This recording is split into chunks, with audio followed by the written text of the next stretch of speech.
ನನ್ನ ಹೆಸರು ಅನಂತಕೀರ್ತಿ ಅಂತ ದ್ರಾವಿಡ ಮೋಚನ ಸಂಘದ ಅಧ್ಯಕ್ಷನಾಗಿದ್ದೀನಿ.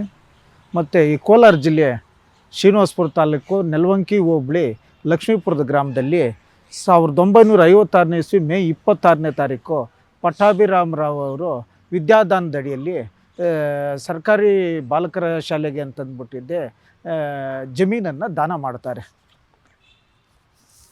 ಜಮೀನಲ್ಲಿ ದಾನ ಮಾಡ್ತಾರೆ.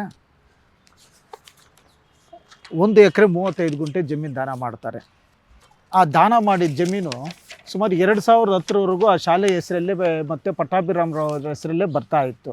ಅದನ್ನು ಈ ಸರ್ಕಾರಿ ಶಾಲಾ ಆಡಳಿತ ಮಂಡಳಿ ಆಗಲಿ ಅಥವಾ ಶಿಕ್ಷಣ ಇಲಾಖೆಯವರಾಗಲಿ ಅದನ್ನು ಖಾತೆ ಮಾಡಿಸ್ಕೊಳ್ಳೋದಿಲ್ಲ. ಇದನ್ನು ಏನು ಮಾಡ್ತಾರೆ, ಅವ್ರಿಗೆ ಮಕ್ಕಳು ಇಲ್ದಿರೋದನ್ನು ಮನಗಂಡು ನೂತನವಾಗಿ ಪ್ರಾರಂಭವಾಗಿರುವ ಶ್ರೀವೇಣು ಟಿವಿಎಸ್ ಶೋರೂಮ್ನಲ್ಲಿ ಟಿವಿಎಸ್ ಕಂಪನಿಯ ಎಲ್ಲಾ ರೀತಿಯ ಪೆಟ್ರೋಲ್ ಮತ್ತು ವಿದ್ಯುತ್ ಚಾಲಿತ ಬೈಕ್ಗಳಿಗಾಗಿ ಎಂದೇ ಭೇಟಿ ನೀಡಿ. ವಿಳಾಸ ಬೈಪಾಸ್ ರಸ್ತೆ, ಮಾರುತಿ ನೆಕ್ಸಾ ಕಾರ್ ಶೋರೂಮ್ ಪಕ್ಕ, ಕೋಲಾರ.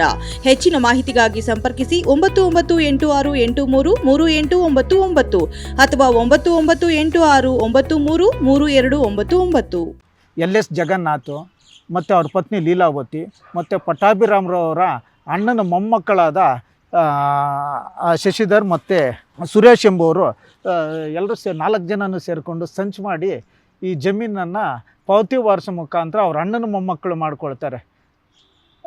ಯಾವುದೋ ಮಾಹಿತಿಗಳನ್ನ ಇವರು ಶಾಲೆಗೆ ದಾನ ಮಾಡಿರೋದು ಇದನ್ನೆಲ್ಲ ಮುಚ್ಚಿಟ್ಟು ಸರ್ಕಾರಿ ಜಮೀನನ್ನು ಇವ್ರ ಹೆಸ್ರಿಗೆ ಮಾಡಿಕೊಂಡು ಇವರು LS ಜಗನ್ನಾಥ್ ಅವರ ಹೆಂಡತಿ ಹೆಸ್ರಿಗೆ ಮಾಡ್ತಾರೆ.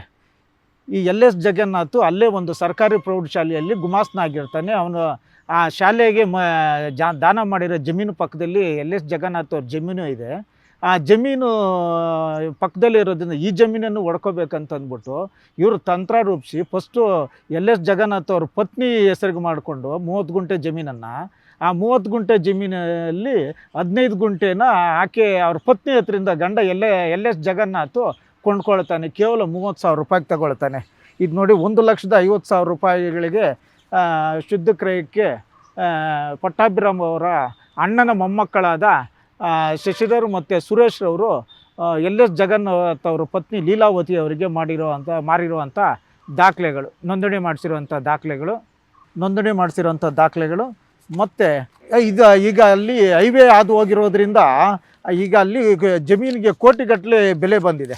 ಸರ್, ಈಗ ಏನಿಲ್ಲ, ಸರ್ಕಾರಿ ಶಾಲೆಗೆ ಅಂತ ಹೇಳ್ಬಿಟ್ಟು ದಾನವಾಗಿ ಕೊಟ್ಟಿರುವಂಥ ಜಮೀನನ್ನು ಮತ್ತೆ ಶಾಲೆ ಇದಕ್ಕೆ ಇದು ಮಾಡ್ಕೋಬೇಕು. ಮತ್ತು ಶಿಕ್ಷಣ ಇಲಾಖೆ ತನ್ನ ಹೆಸರಿಗೆ ಖಾತೆ ಮಾಡಿಸ್ಕೊಂಡು ಅವರು ಆಧೀನಕ್ಕೆ ಒಳಪಡಿಸ್ಕೋಬೇಕಂತಂದ್ಬಿಟ್ಟು ಇದು ಮಾಡ್ತಾ ಇದ್ದೀನಿ. ಈಗಾಗಲೇ ನಾನು ಜಿಲ್ಲಾಧಿಕಾರಿಗಳಿಗೆ ಮತ್ತು ಶಿಕ್ಷಣ ಇಲಾಖೆಯ ಉಪನಿರ್ದೇಶಕರಿಗೆ ಮತ್ತು SP ಅವರಲ್ಲಿ ಮತ್ತು ಶಿಕ್ಷಣ ಸಚಿವರಿಗೆ ಮತ್ತು ಆಯುಕ್ತರಿಗೆ ದೂರನ್ನು ಕೊಟ್ಟಿದ್ದೀನಿ.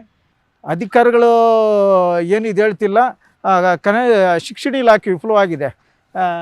ಕಳೆದ ಬಾರಿ ರಾಯಲಪಾಡು ಶಾಲೆಗೆ ಜಮೀನು ಕೊಟ್ಟಿದ್ದನ್ನು ಬೇರೊಬ್ಬರು ಪೆಟ್ರೋಲ್ ಬಂಕ್ ಇದಕ್ಕೆ ನಿರ್ಮಾಣ ಮಾಡ್ತಾ ಇರಬೇಕಂತಂದರೆ ಆವಾಗಲೂ ನಾವು ದೂರು ಕೊಟ್ಟು ಆ ಜಮೀನನ್ನು ಉಳಿಸ್ಕೊಟ್ಟಿದ್ರಿ. ಆಗ ಶಿಕ್ಷಣ ಇಲಾಖೆ ಒಂದು ಆದೇಶ ಮಾಡುತ್ತೆ, BO ಅವರಿಗೆ ಒಂದು ಆದೇಶ ಮಾಡುತ್ತೆ. ಈ ಶ್ರೀನಿವಾಸಪುರ ತಾಲೂಕು ವ್ಯಾಪ್ತಿಯಲ್ಲಿ ಸರ್ಕಾರಿ ಶಾಲೆಗಳಿಗೆ ದಾನವಾಗಿ ನೀಡಿರುವಂಥ ಜಮೀನುಗಳನ್ನೆಲ್ಲ ಅದು ಶಾಲೆ ಇದಕ್ಕೆ ಖಾತೆ ಮಾಡಿಸಿ ಅಂತಂದ್ಬಿಟ್ಟಿದ್ದು ಒಂದು ಆದೇಶ ಮಾಡುತ್ತೆ. ಆದರೆ ಇದನ್ನು ಶಿಕ್ಷಣ ಇಲಾಖೆಗೆ ದಾನ ಮಾಡಿರೋ ಜಮೀನುಗಳ ಉಳಿಸ್ಕೊಳ್ಳುವಲ್ಲಿ ಶಿಕ್ಷಣ ಇಲಾಖೆ ವಿಫಲವಾಗಿದೆ ಅಂತಂದ್ಬಿಟ್ಟು ನಾನು ಹೇಳ್ತೀನಿ.